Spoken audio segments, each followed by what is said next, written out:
যাবতীয় ওয়ারেন্টির কাজ মানে সব কাজ।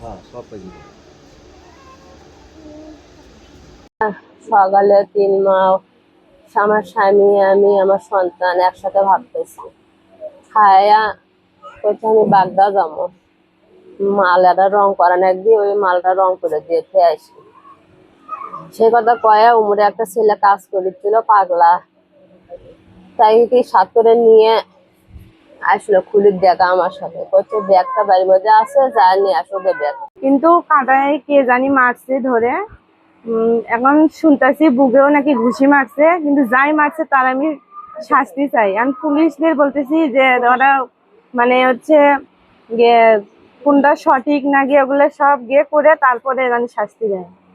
অন্যায় ভাবে মারলো তাদেরকে আমি ফাঁসি চাই। আমার বাবাকে যাই মারছে তাকে আমি ফাঁসি চাই। এইভাবে মারা হলো, কখনো দোষ করিনি।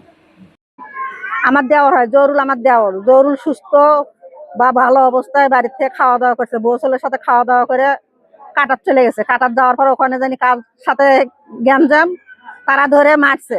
আতালে পাতালে হলো বুকত ঘোষ আছে, ওখানে অসুস্থ হয়েছিল, অসুস্থ অবস্থা মেডিকেলে নেচতে নেচতে মারা গেছে। বিনা দোষে বিনা অপরাধে যারা মারছে প্রশাসনের কাছে আমি একটাই আবদার, তার জানি শাস্তি চাই। আমার দেওয়ার জানি সুস্থ মতন শাস্তি পায়।